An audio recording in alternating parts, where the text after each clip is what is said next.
Shalom, are you there? Shalom, Rob. How are you? Shalom, Rob. Oh, wow. All right, go ahead, say it again. I was saying Shalom, Rob. How are you? Shalom. Did you speak earlier? No, I was just waiting for you. Cool. No, I just didn't know because that wasn't my earphones were plugged in. I apologize if you just said something on your spot. Okay, so it's it's always a lot going on, which is a positive thing. Um, we talk about like just moving forward. It's like, and I'm just putting it out, just it's Rosh Chodesh, Kodesh Tov to you, your family, everyone listening. Um, obviously there's so much to say about, the month of Tammuz. Why is it called the month of Tammuz? Where does that name come from? Oh, it's a Babylonian name. Why was that particular name chose? What are we supposed to learn from such a name? What does this month represent in relation to the month of Sivan, right? Some people say, this isn't like the best month to start new projects, this type of thing. So, so that's what we're working with, right? And um,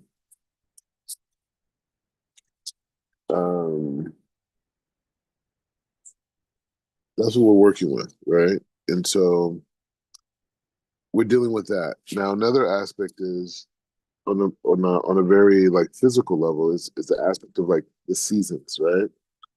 Because it's important to chart the progression and like what's the different effects. So during Purim, we have the end of the winter, right? And then we go into Nisan, and it's the beginning of the spring. And then we get all the way from Nisan to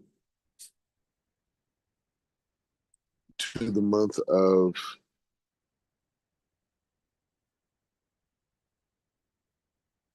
we get to the month of Sivan, and the month of Sivan in a way pretty much like marks the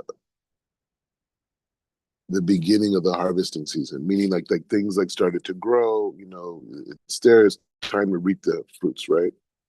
It's time to harvest. So this is the beginning, kind of like, or during that time of Shavuot, it's kind of like the beginning of like the harvesting season. And so as we go into the harvesting season, it's a time of massive growth. Business they call it robust growth, right? And you know, during that time when there's a lot of robust growth, there's a lot of changes and a lot of light, right? Because the sun is like getting so close to the earth, right? Meaning it's hotter, you know, days are longer, and there's a tremendous amount of light. So during this time, there's been a time of, you know, tremendous elevation, and there's been a time of tremendous darkness. So the sages, warn us about this time. It's like the guy you see all these guys with their NBA contract. Man, bro, they got that money. They're going out. They think about all the things they dreamed of. They say, I'm going to buy a Bentley. I'm going to get this house. I'm going to go on vacation. I'm going to take my whole family with me. Everything that they're thinking, right? And they look up and they could spend, $7-8 million, in a matter of like a month, right? And so the point is just saying, with the right guidance, a person like that can take on this new money and this new wealth and this new energy and harness it in a way that could maintain stability, right, on multiple levels, not just financially but spiritually or whatever. But the point is saying that that tremendous light of revealment of newness is kind of like the frame of the harvesting season. And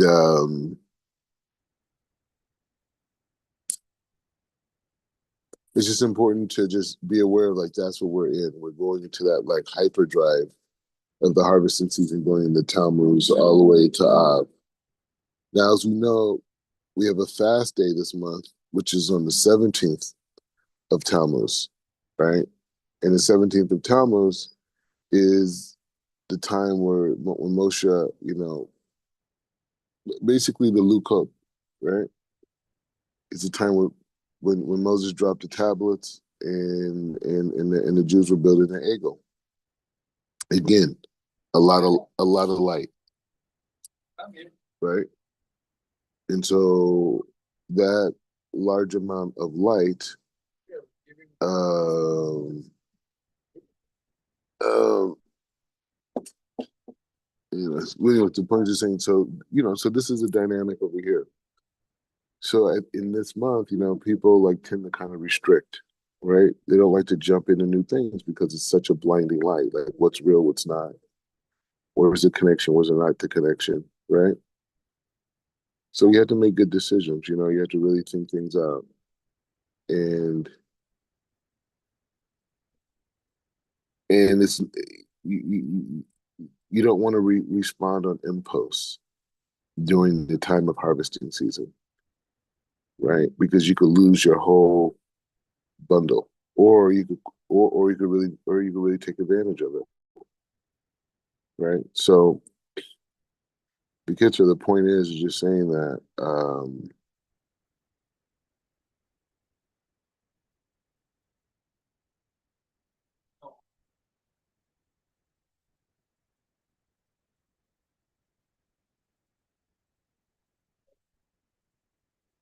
so anyway, that's that, right? So it's a big it's a big energy, it's a big energy. It's a big energy. So a lot of memories are connected to this day for everyone. And and that's just where we're at. We're just in a process of elevation. And I would say that I knew this guy years ago. He's a director. I don't know if he still directs. His name's York Shackleton. Whatever, he's a director. He's done.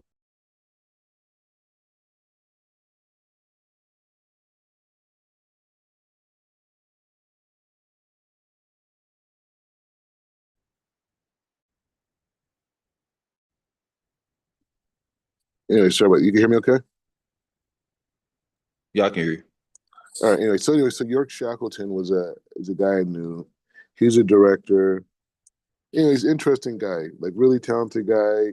He didn't get along with a lot of people. He's like one of those like real creative guys that, whatever. He had his way of doing things. The point is saying one of the things he said to me that I learned something from him is that he was saying, how he was explaining to me his process of as a director working with the actresses and the actors, right? And what it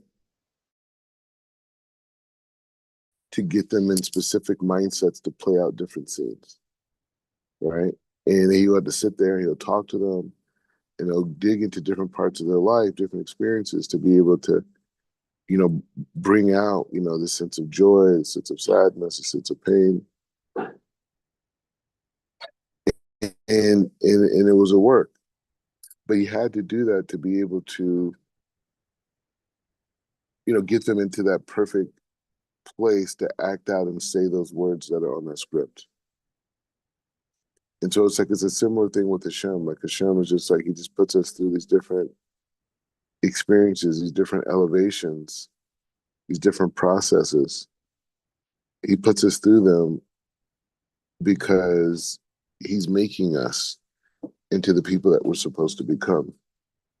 Right. And, a lot of times, we don't see that making process. We just see, it feels like, oh, you're taking a left hook and a right hook and a knee to the chest and, all these things, right? And you're just like, wow, but you don't realize that in order to say the words, in order to speak the way that you need to speak, in order to move the way that you move, you have to go through these transformations, right? And allowing Hashem to create, allowing Hashem to say, okay, well, here's your next step. right? So like, for example, like the thing, the focus, just to, put it in the universe, put it out in the universe, is that some of the main things going forward is really, really setting up the online university.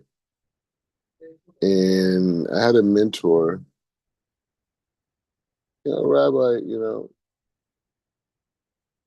he's a good guy. Anyways, he has like an online program, and one of the things that they do is give smicha. They give other things they give as well. But the main thing is he has these really high level teachers basically doing his courses. And he puts the courses up, and because of the level of that particular rabbi, it's like an accepted, accredited type of a thing, right? So in essence, like that's what we want to do is take, this online model of learning to the next level, meaning that, to be able to, basically start, with like membership based models, right? Where people can basically be a part of the community, which is a form of support, right? And being able to, access different courses, similar to how kind of like how Rob Zion Lex has in a way. I don't know how his courses work. I think he does them live, but a combination between what Rob Zion has and this other rabbi, Rabbi Todd. And so it's a combination between that where there's online courses already set up.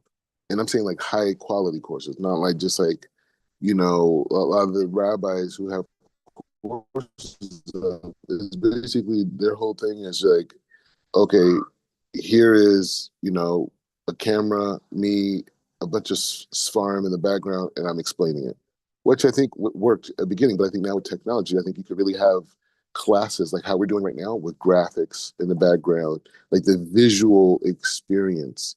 Is that like even when you look at like say like football highlights, right? You look at football highlights, they got like 100,000 views and these types of things. And then so on one level, we say, oh well, the NFL is a huge brand, right?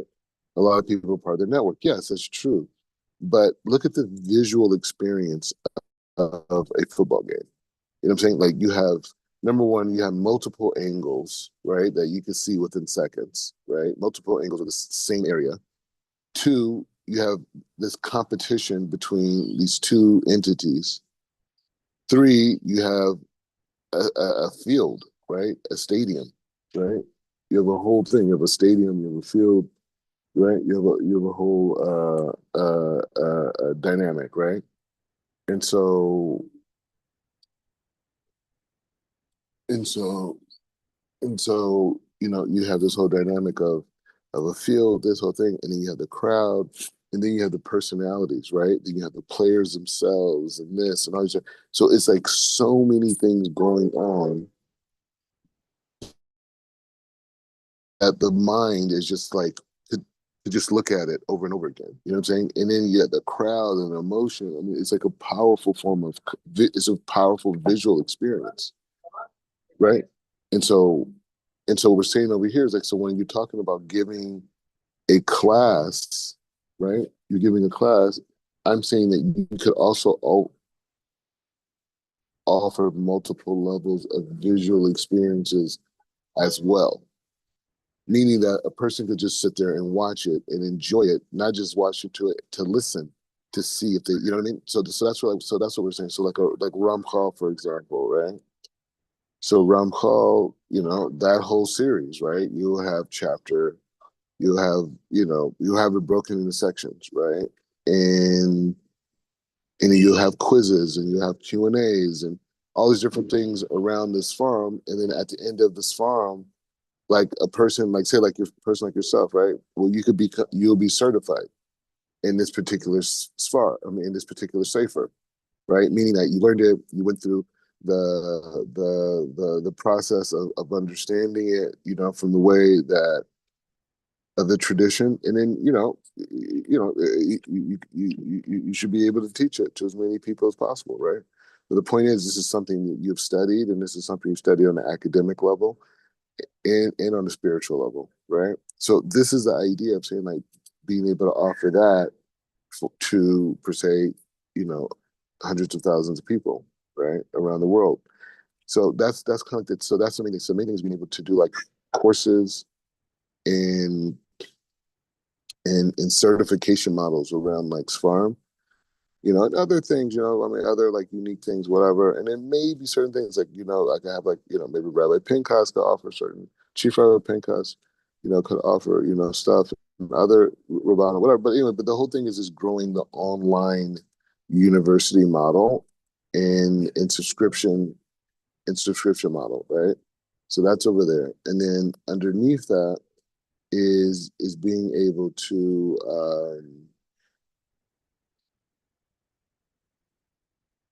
underneath that is there's two more books, that like have to come out this year. Like you can see I'm just dealing with so much, right? So these two books have to come out this year. So it's it's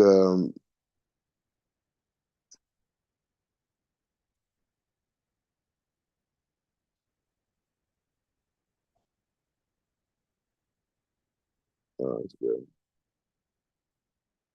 Hold on 1 second.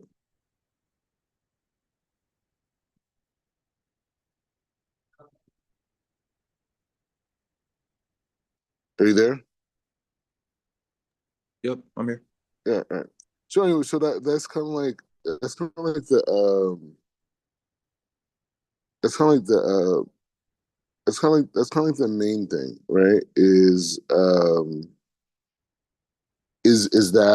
to come out with these a couple other books.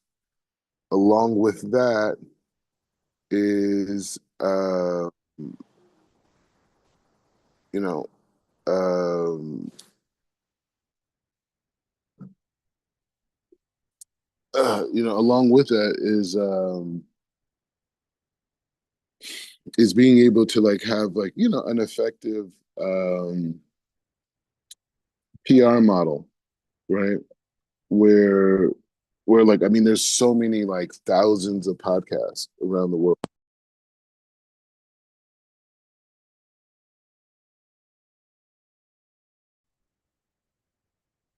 Anyways, can you hear me? Yeah, I Yeah. hear you. Anyway, I so can hear you. we'll move forward to yeah, move forward. I just want to just put out in the universe because like this is Rosh Chodesh and you want to like put the ideas out. Um,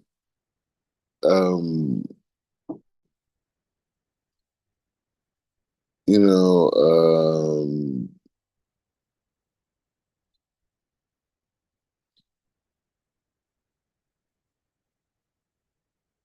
anyways, so the point is just saying that like so that and then we just cover a lot of ground because the main thing now is like and that's what I was saying. Like I was like really, really focused on the connection with the Igbos and African Americans, which is extremely important. But what's more important is the idea of leading with the concept of the Shama, right? Because once you lead with the concept of the Shama, it opens up everything. It changes the whole conversation, and it makes a bigger argument that like a lot of the judgments we have about each other and things and situations is because we live in a reality of externalities, right? And so this reality of externalities is which makes us look at, oh well, this person looks like this or like. But if we move past that and we say, well, hey, you know what, it's really not about those externalities. What it's really about is the neshama and the neshama's desire to connect to Hashem in this case, and from that place we have success, right?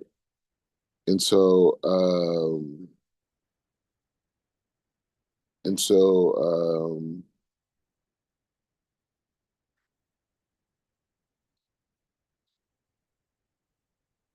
it's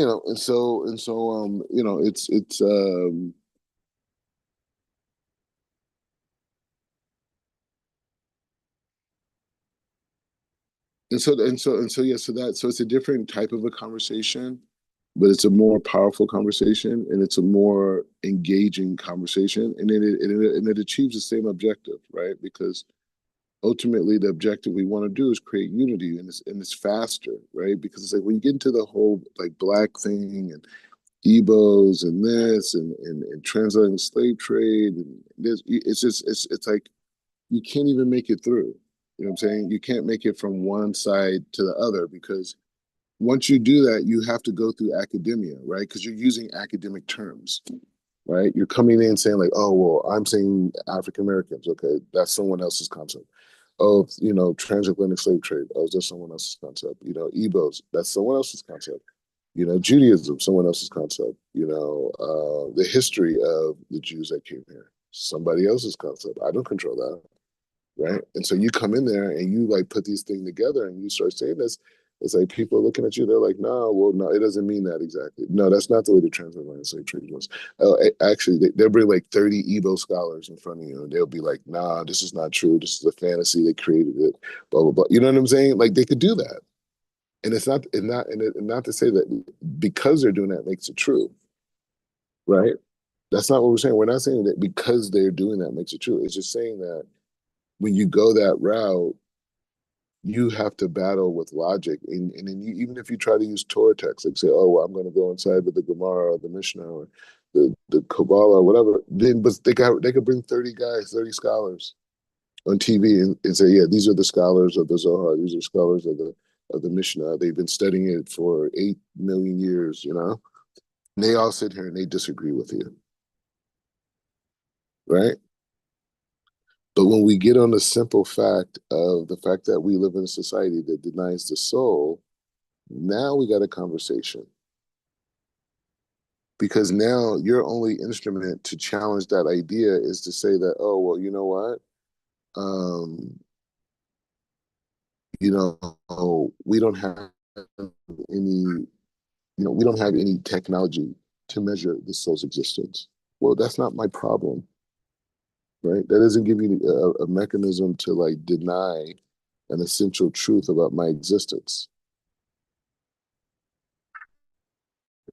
right? And so that's the issue, right? The issue is it's like saying like, well, that doesn't matter. And then from there, now when we talk about kids and schools and this whole thing, because even like at the end of the day, what will be the core connection? Like think about it. Like say African Americans, just use African Americans for example. So say you're able to put in every single school that African Americans are connected to Israelites, right? Just say you put in every school, you have this proof, that proof, this thing, this professor, this rabbi, it's all beautiful, right? And you make it through academia. Then what? Well, African Americans are going to know who they are, and they're going to do more research and this and that. Okay, so you're saying it's not that this in itself is the end product. This in itself is you're saying it's a conduit to another set of objectives, which is people learning more about themselves, right? Not just the fact that you're saying put it in schools, you want them to learn about themselves, right? Okay, so fine, you want them to learn more about yourself. Why?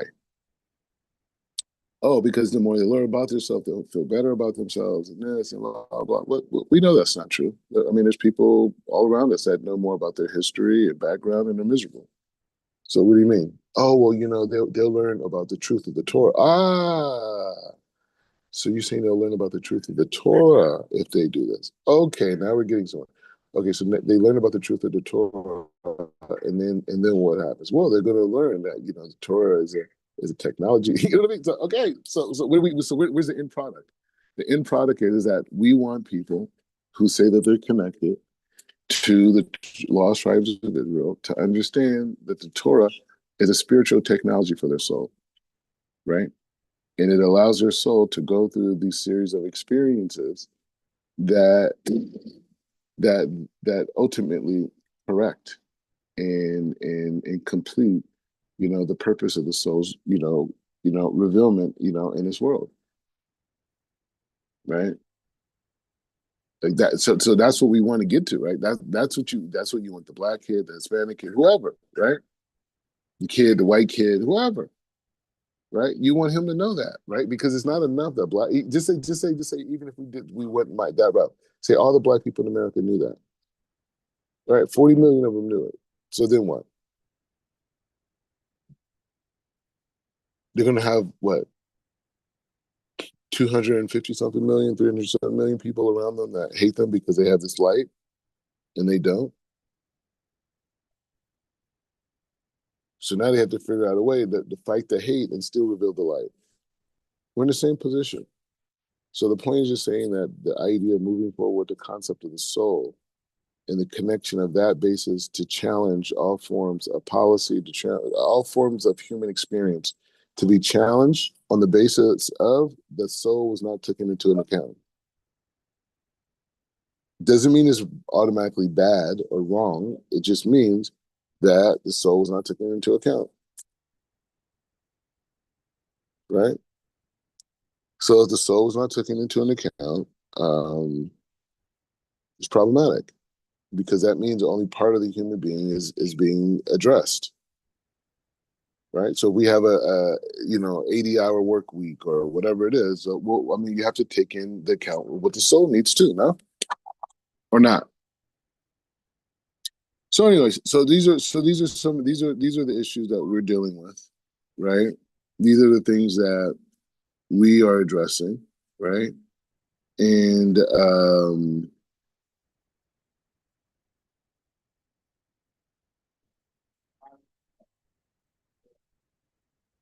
and that's what we're dealing with. You know what I'm saying? So that's my position. So it's not that I'm getting away from it or I believe less in it.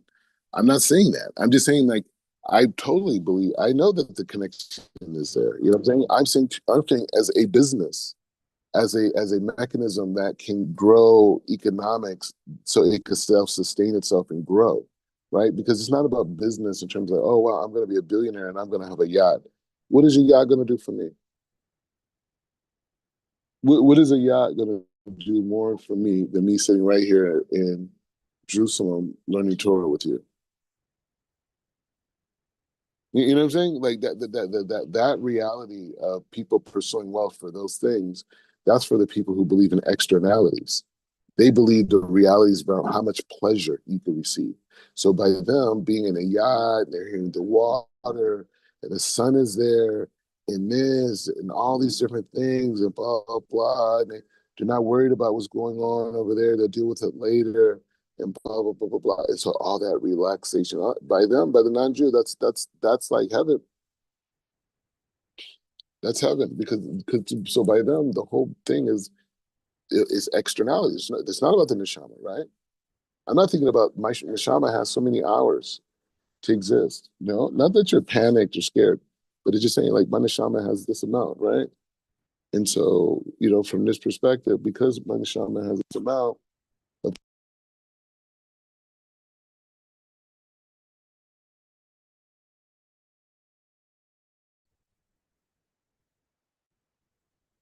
anyways, we're going to go into this year, but it's just, the thing is with us, why we elevate in these processes is because there's kavana around the learning, right? Some people come in and, you could argue and say like, the best shirim that I've been in with the best rabbanim, we always have like these meaningful like building blocks, right? Because that's how we connect this to life, right? It's not just enough to read it academically, memorize it, or even be outstanded by the level of the wisdom, but to really concisely understand that like, hey, we have goals.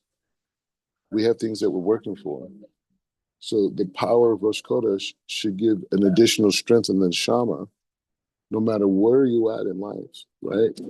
It should give you an additional strength in the neshama to be able to achieve the visions that God has put in your head.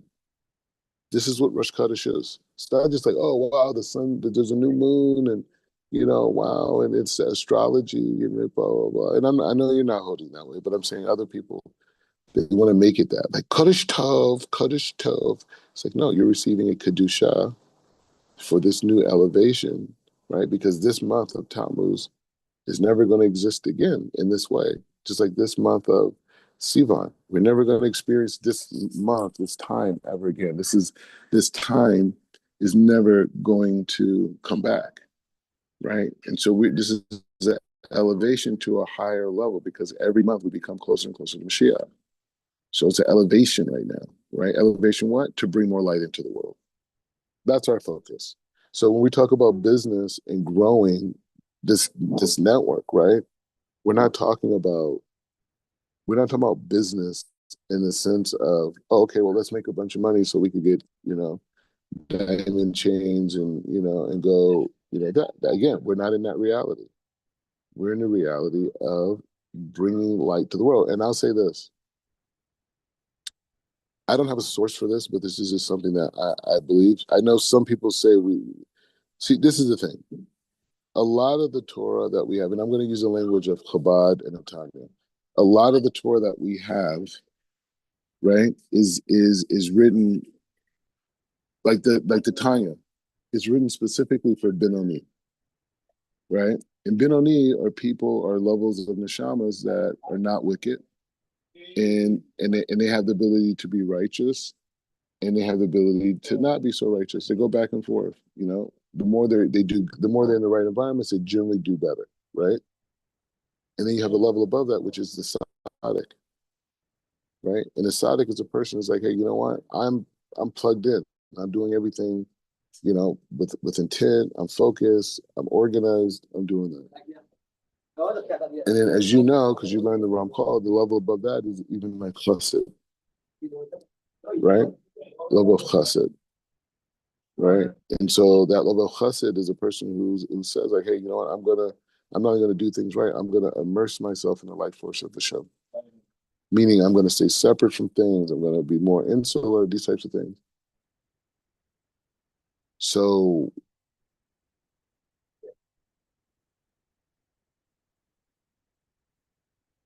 those are four different stages of human development, right? And so those different stages of human development, are understood based off of the awareness and expansion of consciousness. Those are four different conscious states, which represents four levels of development, right? And so these four levels of development is which we're constantly ascending and descending, right? We're always going up. That's for the Benoni, right? They're in a place where they do good or bad. Now us, the people who are concealed, like Abraham, right? The people who return, people who, do, the things that Abraham did, those people, right? Those people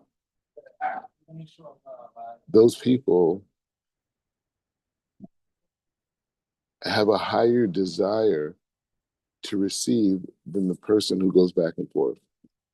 For whatever reason, their soul is already in a frame of Sadiq, right? Right. Their framework, they're already in a frame of Sadiq, right? And this frame of Sadiq is this frame of saying, like, I don't have time to go back and forth. I want to go higher and higher and higher with the light, right? So a lot of this farm and a lot of things that we read are in the frame of for people who are Benoni, who go back and forth. A lot of a lot of the Torah over the last few hundred years has been really in that frame of Benoni, and even before, right? But specifically more of the more contemporary rabbis over the last few hundred years. And so from that space, we kind of like don't focus as much on the human potential of this, right? So we're learning these different things. Like we're about to learn Ramchal, the whole thing, Book of Shem. But the thing is saying like, where are we going with this, right? Because the more we understand how Hashem's light force comes into this world, the more we want to crave to only do things that do that, right? Like it's a no brainer, right? It's like if someone goes to a casino with the slot machine, if they start winning at one slot, they're not going to stop, right? They're going to keep pulling at that thing over and over again. So the point is just to say that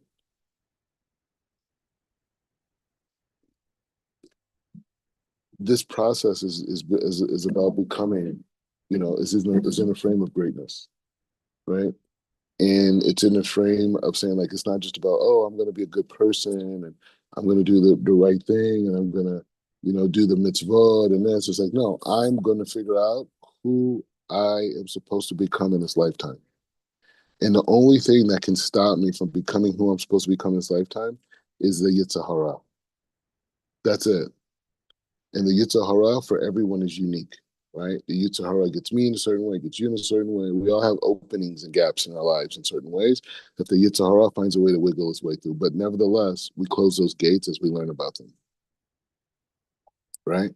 So the point is just to say that this is our kavana going into the teaching to Ram Call, is that we want to be able to be so clear on the creative system that the words of the Nachash won't have any bearing over us, won't have any strength over us, because we'll be so clear.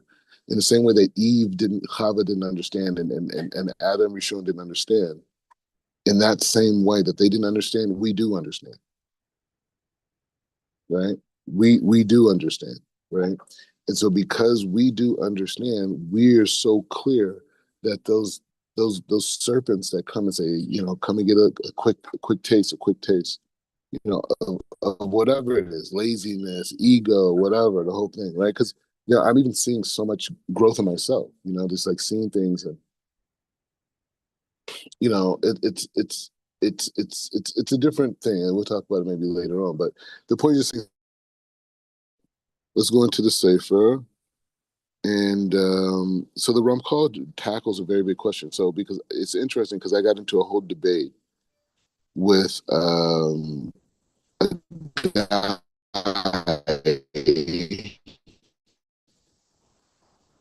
that came over under mine, and like it's like 70s, 80s or something like this. Anyway, so he was offended by this point, and I didn't realize it was actually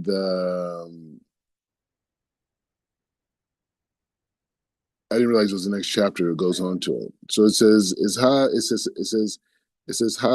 temonot shevehena le nirot sfirot. Okay, hanayina ma hadini vonot. So he says,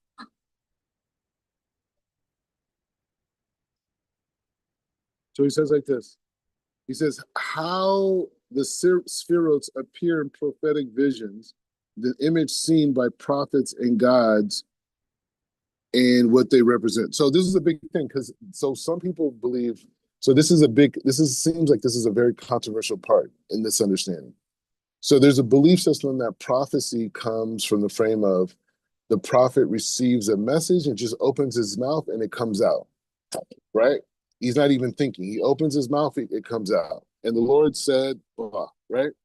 So that's one perspective. What Ramchal is saying here, he brings a verse from the Rambam that says that prophecy is understood first what they see, and then it's in their hearts, right? He said that in last. So he's saying that there's a process of two. One he sees, and then two it's in his heart. So he's saying here that the images that they would see were connected to these different spheres that would explain to the prophets what they were saying. This is what he's saying. So this is a very controversial idea. Has sphirot, has sfa'ar, masirud beha'or. Okay, so he says the spherotes can shine with an abundant radiant light or with a diminished radiation. They can appear in numerous different forms, likeliness throughout. In truth, they possess no form or appearance, is just as they appear in some form or likeness. But one who examines them will see that in truth the form and the likeness are purely contingent upon the observer. Okay, it's an important point. He says, he brings a verse for Hosea. So he says, and in the hand of the prophet, I have used likeness. He says, in their essence, however, the spheroids are only only an extended array of powers organized in their necessary order, dependent on their various laws and influence one by another as required according to the perfection of the entire ordered plan. Akare Sheverenu, Hayot Hachovot, Niraim Vedarek. Okay, some unique words. Hako, Hachot, Hachot. All right. Anyways, he says, having explained the powers of the spheros, so I think this is a commentary. Having explained the power of the sphero which God created and governs, like the worlds appear of by the way of radiation, we will now explain the principles governing how the radiation appears. Okay, what's going on, radiation? Okay, so we're going to figure it out. Halaki ha meor hazeh. So he says the proposition consists of three parts. One part is the spherotes. This refers to the amount of radiation emitted by the spherote. Two, they can appear. This refers to the image or likeness through which they appear. And three, in themselves. This in general comments on all the images and the likeness through which they appear. He says, Hasfirod Hasafar, Seiru, Behar, Rava, Oz. So he says, so we're dealing with this first part, which is the spheroids can shine with abundant radiation of light or with diminished radiation.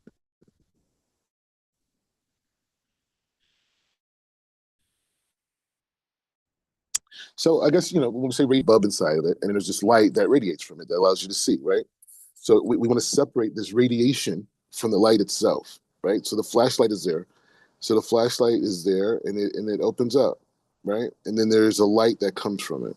So there's three parts going on, right? There's the light that comes from the flashlight.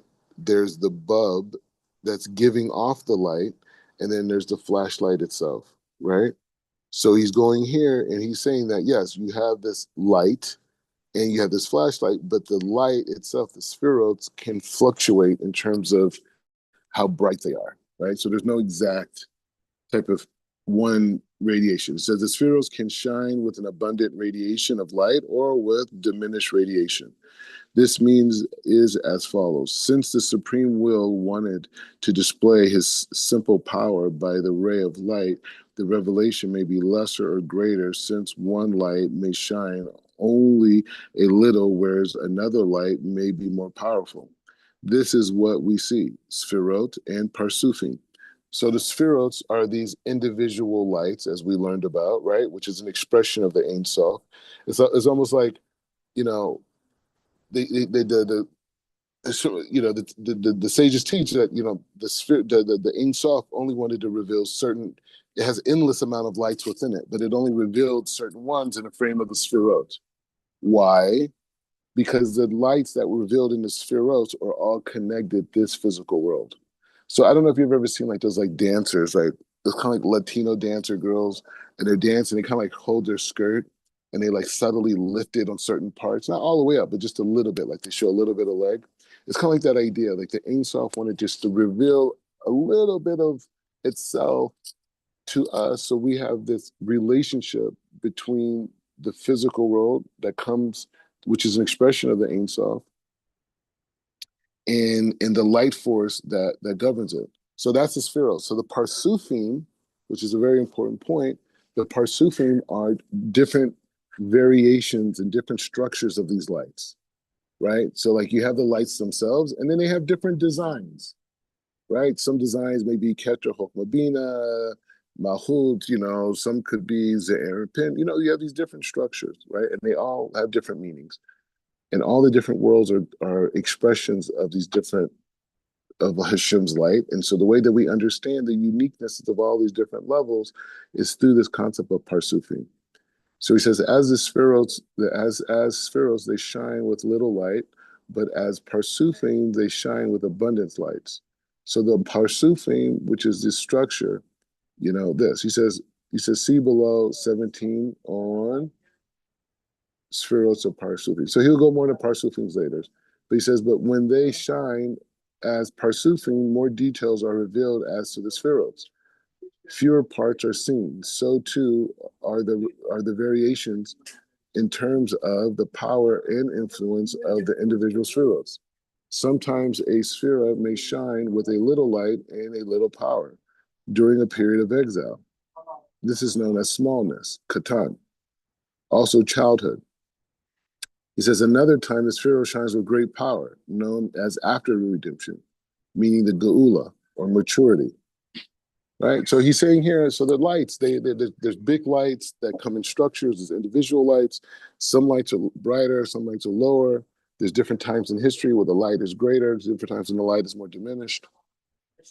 Asfalachem le reot chachama mini sevirim. So he says, so part two. He says he says they can appear in numerous and different forms and likeness, right? So there's no exact structure for this. Many of the terms used in discussing the spheroids have connotations of form and material substance. However, we certainly cannot say that the spheroids themselves actually possess any kind of form or substance, for this would be heresy. The Torah explicitly for you did not see any form. So he's making a big point. He's saying that, like, yes, we just know it as endless. There's no uniform, there's no general, there's no overarching structure that we could comprehend with our mind of the Ein Sof, right? And we know the Ein Sof is not even the creator. It's just an extension of the creator's will. And the spheros are not, expressing the totality of the Ein Sof, but rather it's just expressing the aspects of the Ein Sof that are related to the world that we live in, right? So he's removing us from any of this. So he says, Afal pi shemru shahem chechot. So he says, as discussed earlier, the spheros are a power of the supreme thought and are seen, the spiritual vision, the spheros, right? They're the revealed aspect of the Ein Sof. The Ein Sof is concealed. And so he says, as discussed earlier, the spheros powers of the supreme thought are seen with the spiritual visions by the prophets or souls in a way comparable to the way a person sees the thoughts passing through his mind. So the same way you visualize things in your mind, he's saying, is the same way these prophetic visions will come. Nevertheless, there is a great difference, for a person's mind and thoughts are within him and are not godly. Accordingly, there is nothing to prevent us applying concepts of form, likeness, and appearance of some subtle kind of thought in a person's mind, except that the form would be spiritual rather than physical. He says this is not the case of the spheros, which are powers of thought or mind. The supreme blessed be he will. He says this. All right, so there's some big things going down. Anytime it gets weird reading it, it's because there's a lot of energy happening. Okay, so he makes a point. So he basically says as discussed earlier, the prophets, they saw these visions. And he says the difference, and he said the way that he saw the visions is the same way that you would visualize what it's like, driving home this evening, right? The same way you could visualize that right now in your head, the same way the prophet will receive visions.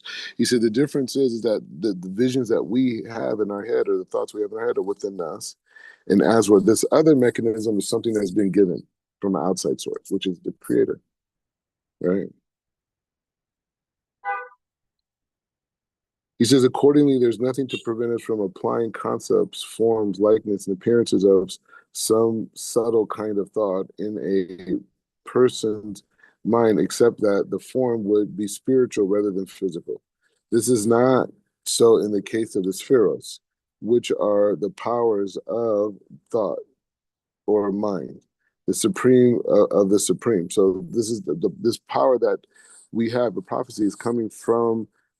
If we could understand the makshava of Rabbanu Shalom, if we could understand like such an idea, we could, because he's saying it's very high, but it's not as simple as he's saying it. And he says it is impossible to say that they possess any form at all, since we know that in all his aspects, the emanator, blessed be he, completely transcends all of the incidents and events that occurred to those he created.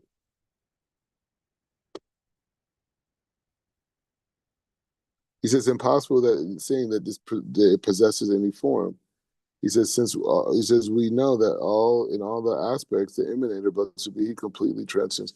So everything that it said, what do you mean is a form?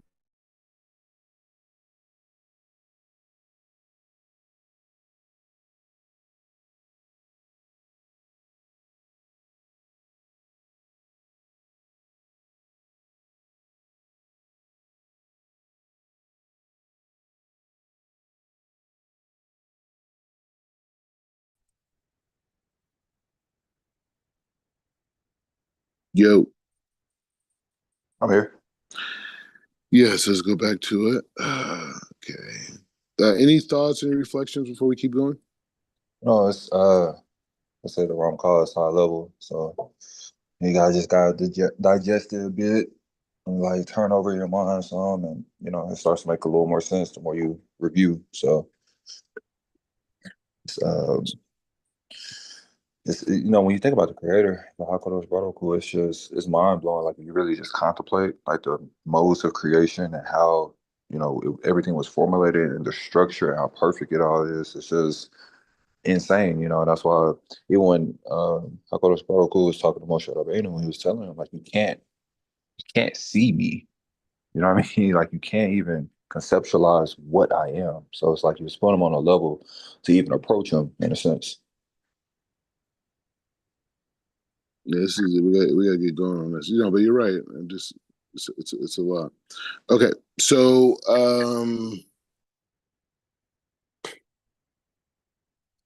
so we're contemplating the greatness of the Creator. So it says Ha'ari Anu Amarim Katanot Gadolot.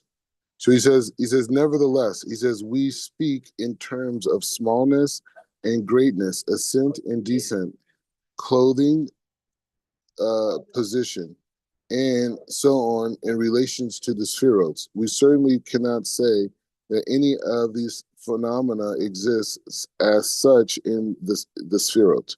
Yet it is impossible to say that all such concepts are purely metaphorical, hinting at the exalted matter involved in the government of the worlds and the laws.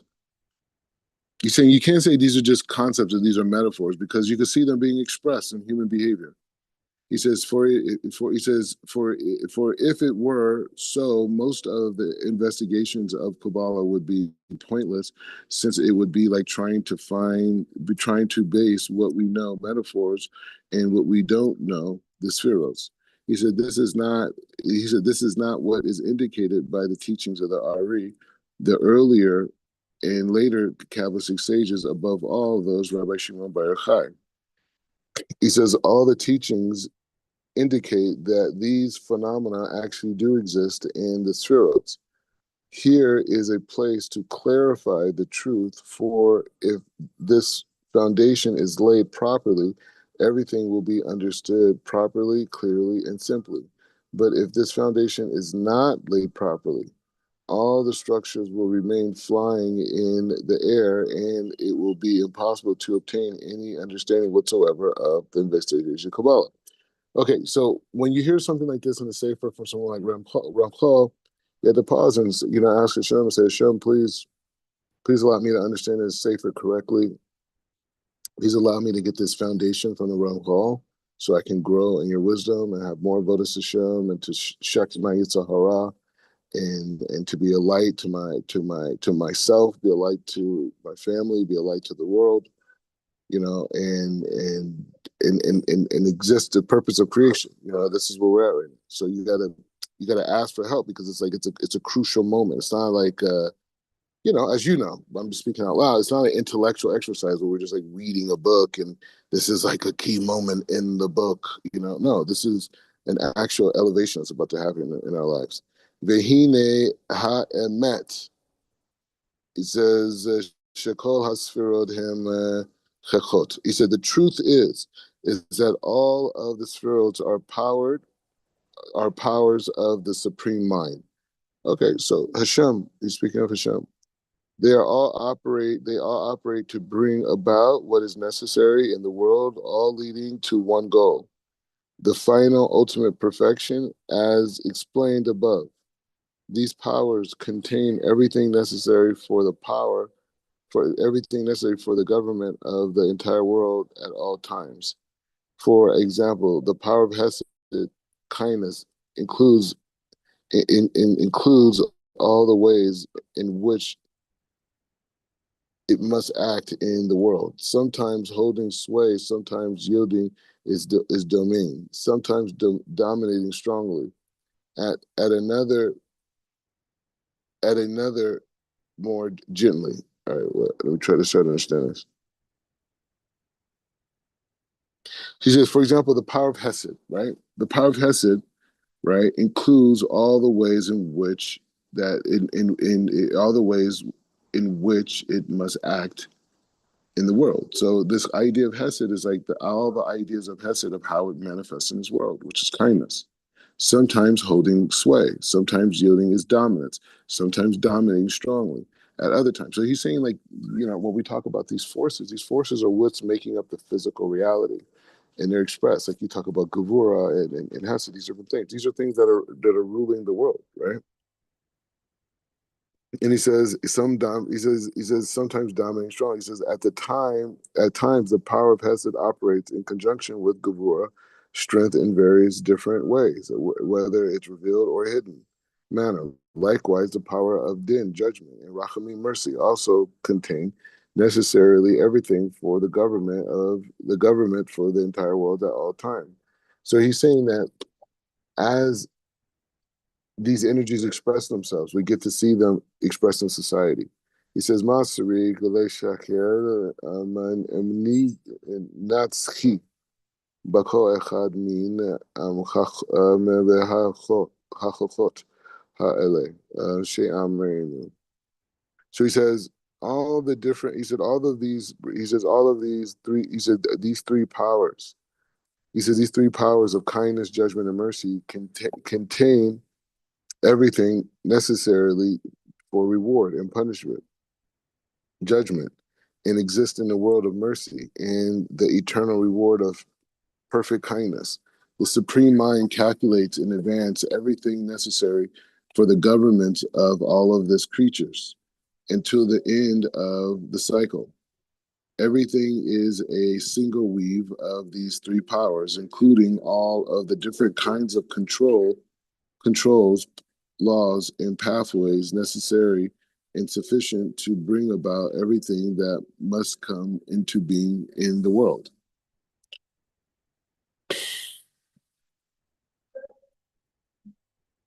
So, like, for example, like right now, I'm looking at a bunch of trees, right? And I'm looking at leaves.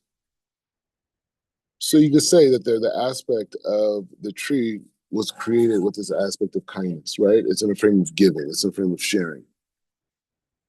But at the same time, it didn't just grow and just grow for just nonstop. It was a limitation was put on it. Like the leaves should be only so long, the tree should only grow so high, right? The branches, the roots should only function a certain way, right? That is the aspect of Gevura, right? And then when he brought those two things together, now the trees form a huge part in the world's ecosystem, which you could say is a rachamim for all of us, right?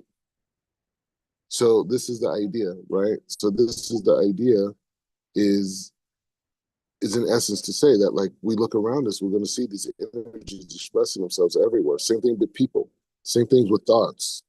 Why doesn't God just shows the whole outcome? You get in a relationship. Show me how it's going to go. Even if you're saying it's only going to be like 5 great minutes, but this is great for my tikkun, right? Maybe I wouldn't do, but the point is just saying, why not tell me? Why give me only a part of it? That's a part of the gevura. The hesed is what got you in the relationship because you needed to go through this process, right? And so this process that you need to go through was an aspect of Hesed. That's what got you in, your starry eye, your butterflies in your heart. But you didn't realize that this process was a precursor to another process, right? And so from that perspective, that non-ability to see the future that allowed you to be prepared, to be created, as we talked about earlier, to be made into that character, to be the perfect this, or not perfect, but the best version of yourself in this, and the best version of yourself in that. And you didn't see how you were being created in that process. You know, this is the aspect of Rachamim, right? Gevura and Rachamim, right? Gevura and Tiferet, right? So, anyways, so this is what he's saying. So it's all around us all the time. He says he says everything is a single weave of these three powers, including all the different kinds of controls, laws, and pathways necessary and sufficient to bring about everything that must come into being. Vehine kol ha'arachove veharigi veharigi veharigia hazot.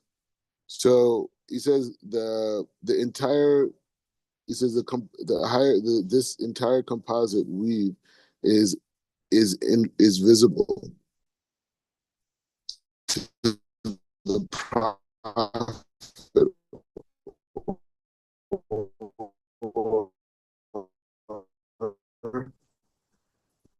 soul, and this is Merkava.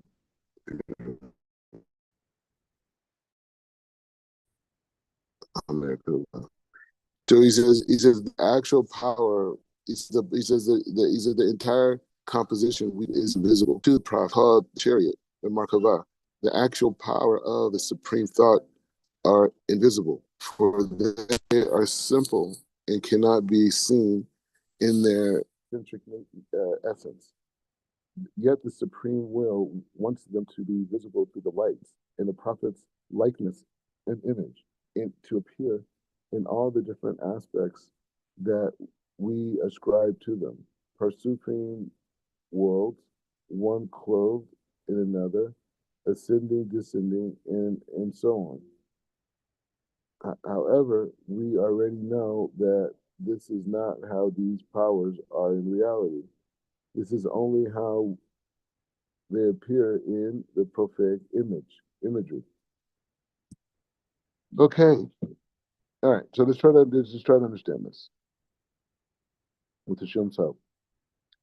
So he says, so okay, so he's saying that.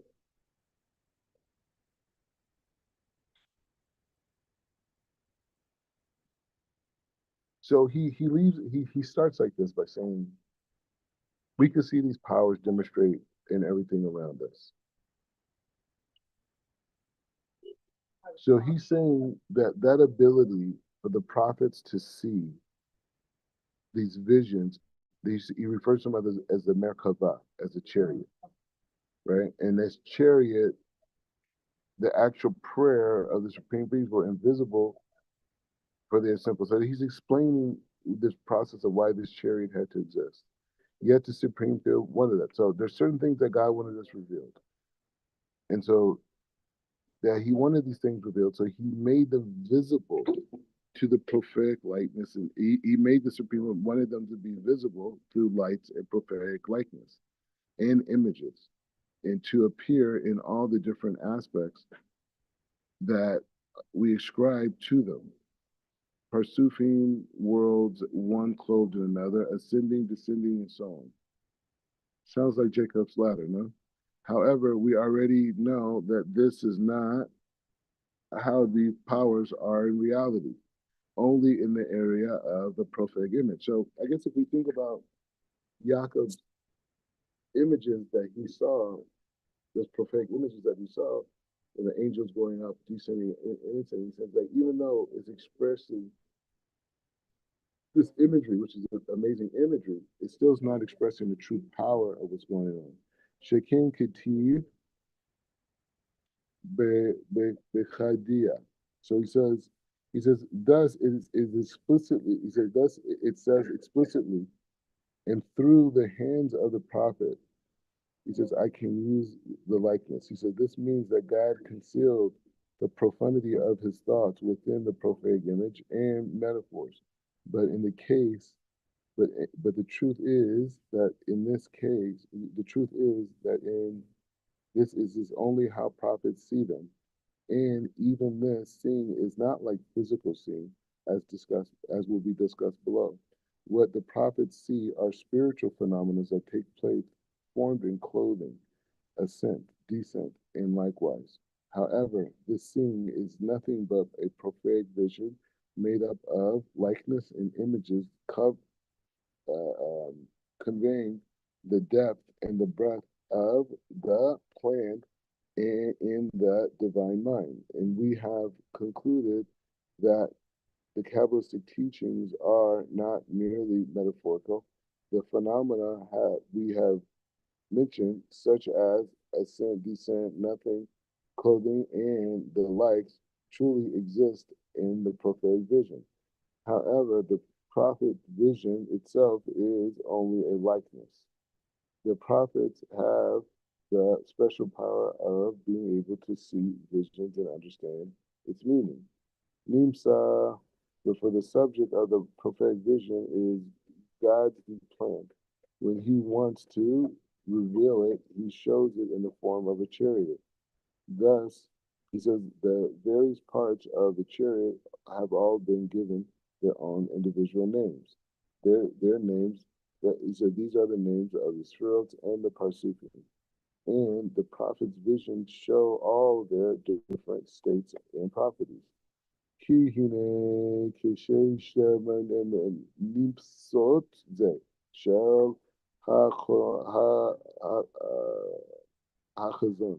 So he says it is actual it is I mean in an actual prophetic vision, the spirits in the Parsukim may in many different forms and interrelationships as we find in the Kabbalistic writings about the various worlds and Parsukim.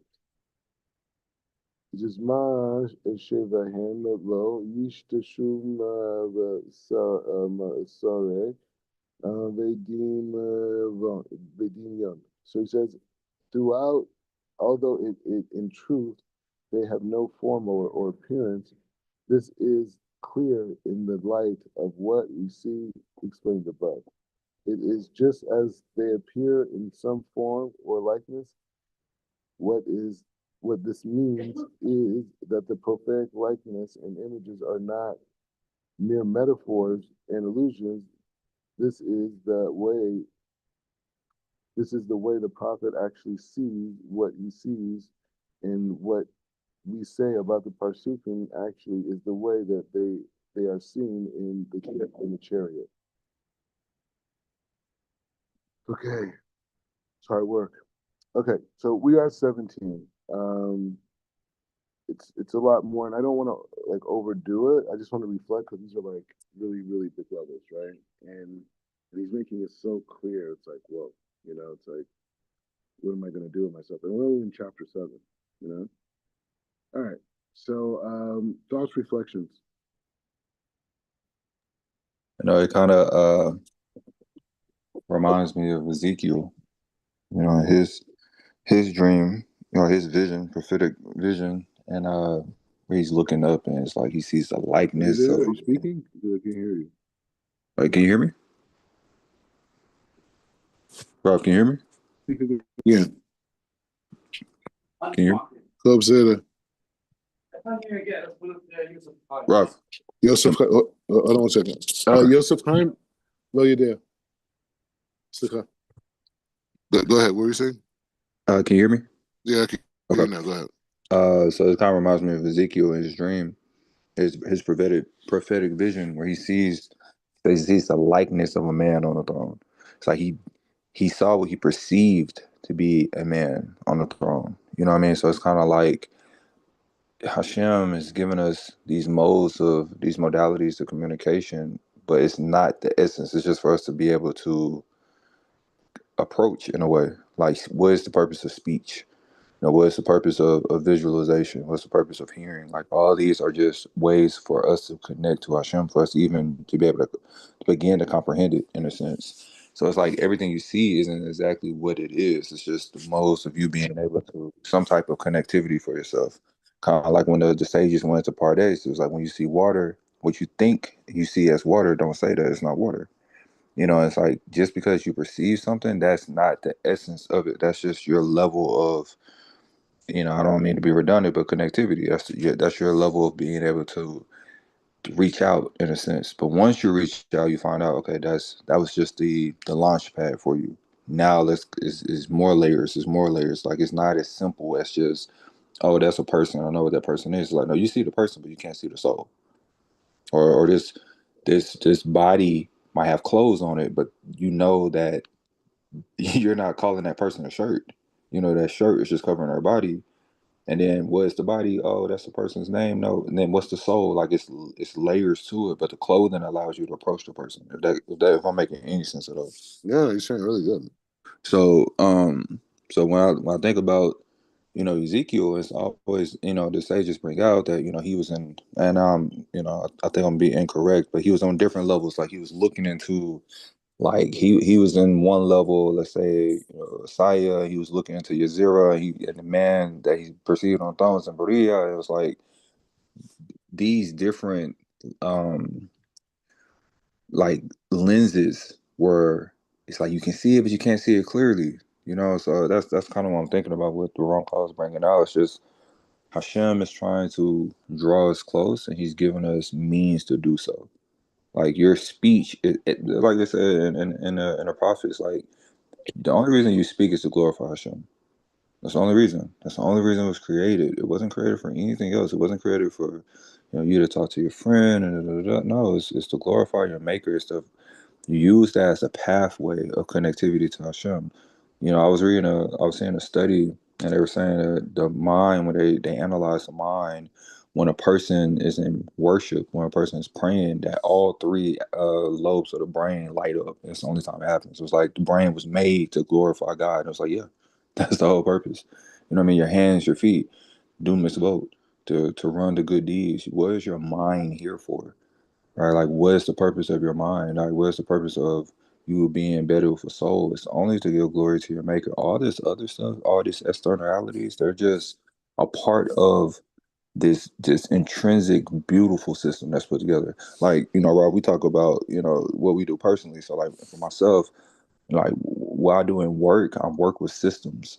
And it's like, okay, having mastery over the systems, like, wow, it's amazing. And it always makes me think, like, this is so elementary compared to Hashem running the entire world, every aspect of the world, not just human beings, not just the animal kingdom, the vegetative kingdom. Like, if you just look at nature, how nature flows consistently with all the different variables within it, it's never the same. It's like it's amazing. It's like you can go down the street and meet a person and have you can connect to this person that you never known before. You may never see him again, but that was all part of the divine plan. It's like it's insane to think about. So, like when the Rom call is bringing out the prophetic, visions of these that the prophets would have, it's like this was a design mechanism for them to be able to get communicate with Hashem. It's like it starts. It's not like it's just the words come out. It's like it internalizes within your being. It starts from within, as you said a few chapters before. It starts within yourself, and then it expands out. It doesn't go out. It doesn't come from out to in. It goes from in to out, and that's the only way it could be when you think about it. Because every particle of this existence is Hashem, so it can't be something separate.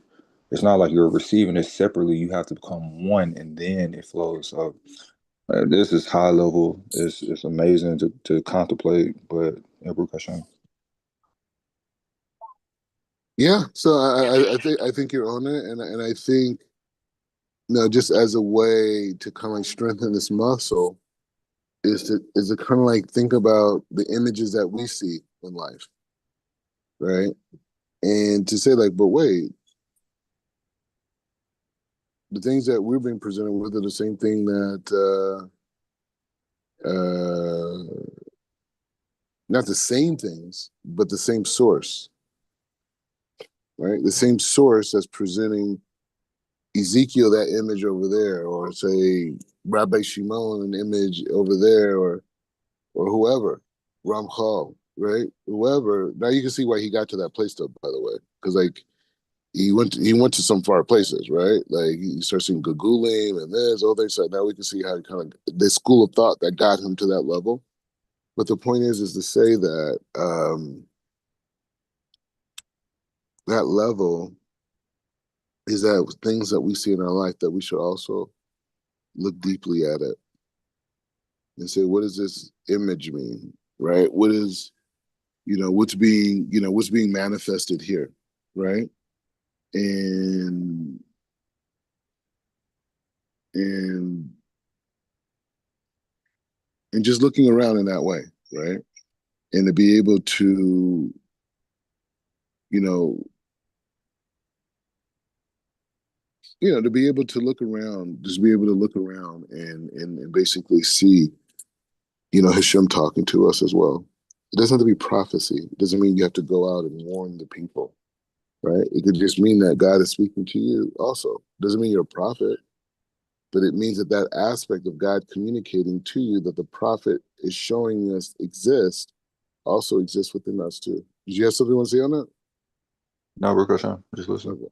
Okay. All right. So we'll continue on, but yeah, we stopped at 17 of 7, which is kind of a great, 7, 7, 7, 7. It's 14 with 1, it's 15. Anyway, so it's a good number. So we're stopping there, and we should continue on. But it's very deep. It's very deep, and it's challenging us to grow and to take more responsibility uh, for our lives, and seeing God more and more in everything that's around us, everything that we experience. Baruch atah Adonai le'olam, amen ve'amen.